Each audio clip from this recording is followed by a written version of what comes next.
Good morning everyone. আজকে সকাল সকাল আবার নিয়ে চলে এসেছি একটা ব্লগ।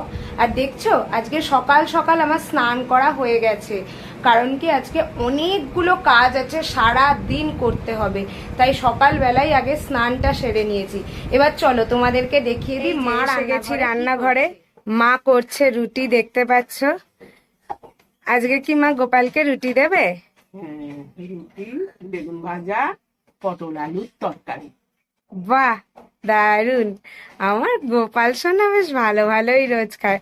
আমরা কিন্তু খুব একটা ভাজাভুজি খাই না, তার পেছনে অনেক কারণ আছে, তোমাদেরকে পরে সেগুলো বলবো যে আমরা কেন ভাজাভুজি খাই না। যাই হোক, মা রুটি করে নাও, আমি একটুখানি পুজোর কাজে যাই। পুজো টুজো করে তারপর তো আবার বেরোতে হবে। তারপর রেডি হয়ে নিলাম, নিয়ে বেরিয়ে পড়লাম কোর্টের উদ্দেশ্যে। যদিও আজকে প্রথমে কোর্টে আমি যাইনি, কারণ ফার্স্টে গিয়েছিলাম ব্যাংকে, কারণ ব্যাংকে কয়েকটা পেন্ডিং কাজ পড়েছিল, তাই সেই কাজগুলো মেটাতে সকাল সকাল ব্যাংকে চলে গেছিলাম।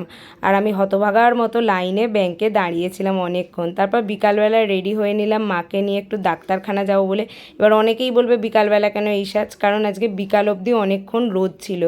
আর ডাক্তারখানায় পেশেন্টদের ভিড় দেখছো, পেশেন্টে ভর্তি, অথচ ডাক্তারবাবুরই কোনো দেখা নেই, মানে ডাক্তারদের ব্যাপার বুঝতেই তো পারছো। তারপর মাকে নিয়ে ডাক্তার দেখিয়ে ফিরে এলাম, কারণ কদিন আগে মা পড়ে গিয়েছিল, তাই আমাদের মনে একটু ভয় ছিল। ডাক্তারবাবু বললো কোনো ফ্র্যাকচার হয়নি, এটাই শান্তির বিষয়। তারপর চলে গেলাম মেডিসিন শপেতে মায়ের মেডিসিনগুলো কেনার জন্য।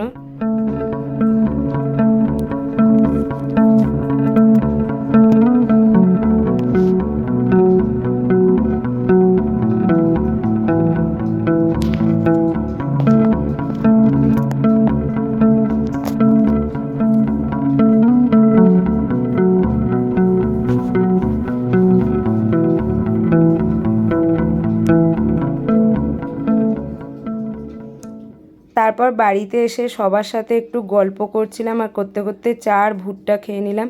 তারপর কোর্টের কয়েকটা কাজ পেন্ডিং ছিল আমার, সেই কাজগুলোই করতে বসলাম। আর আজকে একটা মজার ঘটনা হয়েছে, কি জানো, এরপরই ঘরে ঢুকে গেছিলো একটা ছোট্ট ব্যাঙ। আর সেই ব্যাঙ তাড়ানো নিয়ে লিটারালি মায়ের আর আমার যুদ্ধ হয়ে গেল। যদিও সেটা আমি ক্যাপচার করতে পারিনি, কারণ সেই সময় যদি আমি ক্যামেরা অন করে সেটা ক্যাপচার করতাম, মা আমাকে একটা বকুনি দিতেও বাকি রাখতো না।